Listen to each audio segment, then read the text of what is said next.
কাকিমা আজকে এত তাড়াতাড়ি রান্না করছো? কেউ আসবে নাকি? না রে, এখন কটা বাজে বলতো? 8টা বেজে গেছে। হ্যাঁ।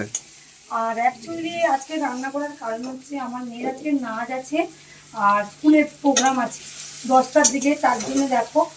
আর একদম পুরো রান্না বসিয়ে দিয়েছি আর মেখে এই দেখো, এদিকে আমি রান্না করছি, এদিকে বেজে গেছে 8টা।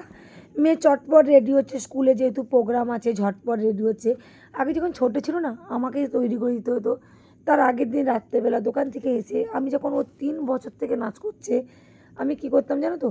আগে কি করতাম, রাত্রেবেলায় এসে সবাইকে খাইয়ে শুইয়ে দিয়ে বক্স খাটের ভিতর থেকে সাজার জিনিস, নাচের জিনিস, মেকআপের জিনিস সব ড্রেসিং টেবিলের উপরে সাজিয়ে রাখতাম।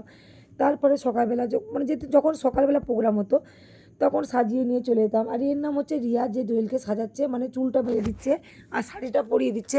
মেকআপটা কিন্তু আমার টুনটুনি বুড়ি একাই করেছে, ও কিন্তু এতটা কালো মেকআপ করেনি। মেকআপটা খুব সুন্দর করেছিল। আর মানে বৃষ্টি হচ্ছে বলে আমি চারদিকে জানলাগুলো লাগিয়ে দিয়েছি, তার জন্য একটু অন্ধকার লাগছে মুখটা, কিন্তু মুখটা খুব সুন্দর করে আমার মেয়ে সাজুগুজু করেছে, দেখেছো? তারপরে বৃষ্টিটা একটু কমেছে, দেখো গোটা রাস্তাটা ভিজে হয়ে আছে। আমাদের বাড়ি থেকে মানে বীরেন্দ্র স্কুল হয়তো হার্ডলি 5 মিনিট, 5 মিনিটও না বললেই চলে। আর টোটোকে যাতে বললাম আমাকে একটু দিয়ে আসবে, বলে 40 টাকা দিতে হবে। টোটোগুলোকে না দেখলে মাঝে মাঝে মায়া লাগে, মাঝে মাঝে রাগ ধরে। ওরা ভাবে নিজেকে যেন শের। যাই পারে হোক, আমরা হেঁটেই চলে এলাম দুজনে। এসে দেখলাম প্রচুর বাচ্চা এসছে আর সব অলরেডি বসে আছে, এই যে প্রতিযোগিতাদের উপরে নিয়ে চলে যাচ্ছে, ওখানেই প্রোগ্রাম হবে। আর জানি না ওরা কি হবে, এখনও পর্যন্ত জানি না। আর সবাই গেছে, ওই যে ওখানে সব নাচ হচ্ছে। আর একজন একজন করে যাবে, প্রত্যেকটা স্কুলের বাচ্চা নাচবে। আর মাঝে মাঝে স্কুলের বাচ্চাদের একটু আধটু নাচ করানো উচিত। আর এবছর যেহেতু ফাংশন হয়নি, একটু আধটু নাচ করছে। আমার মেয়ে না এই গানটা কী গান করছে তো, আমার বেলা যে যায় সাত বেলাতে তোমার সুরে সুরে, সুর মেলাতে আমার বেলা যে যায়। অ্যাকচুয়ালি এই গানটা কিন্তু আমি তোমাদেরকে গানটা চালিয়েই দেখাতে পারতাম। আর আগে না এরকম করতাম, আমার মেয়ে কোথাও প্রোগ্রাম করে আসলে সঙ্গে সঙ্গে সেটা চালাতাম, কিন্তু আমার কপিরাইট এত এত পড়তো, সেই কারণে জানি না। আর ওখানে না খুব বিচারটা ভুল করেছে। অ্যাকচুয়ালি আমার মেয়ে কিন্তু দেখো পুরো শ্বাসটা তোমরা দেখেছো, শ্বাসটা কিন্তু ঠিকঠাক ছিল, তাও কিন্তু ওরা ইচ্ছা করে আমার মেয়েকে, অ্যাকচুয়ালি আমি জানি রবীন্দ্রসঙ্গীতে ভেলভেটের চুড়ি লাগে, নাচটাতে দেখলে আমার মেয়ে সুন্দর নাচে, কিন্তু ওরা খুদ ধরার জন্য উঠে পড়ে লেগেছিলো, যেহেতু নাচটা ভালো সুন্দর করেছে।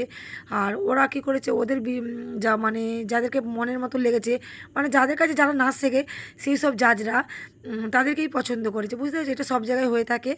ওই কারণে আমার মেয়ে কী হয়েছে আমি জানি না, আমি রেগে চলে এসেছিলাম, কিন্তু ও খুব সুন্দর নেচেছিলো। মানে ভেলভেট চুড়ি পরেছে, অ্যাকচুয়ালি রবীন্দ্রসঙ্গীতে ভেলভেট চুড়ি লাগে, কিন্তু ভেলভেট চুড়ি পরেছিল, কিন্তু তাতেও নাকি হবে না। তাহলে কী পরে? ভেলভেট চুড়ি তো পরে আমি জানি। যাই পারে হোক, ওখান থেকে চলে এসে বাড়ি থেকে খাওয়া দাওয়া করে দোকানে বসছি। আমাদের সাগর, শিমুল, রাজা ওরা চলে গেছে তারাপীঠে। আমাকে সকালবেলা চেষ্টা একবার জানালো যে কাকিমা আমরা যাচ্ছি। এই দেখো সব কটা তারাপীঠে চলে গেছে আমাদেরকে না নিয়ে। আর ওরা অবশ্যই ঘুরছে, ওর নাম বিপ্লব, যেটা হেলান দিয়ে শুয়ে গেছে। ভিডিওটা কেমন লাগছে অবশ্যই জানিও। আর ওরা ভালো করে মাকে দর্শন করুক, আমি এটা চাই।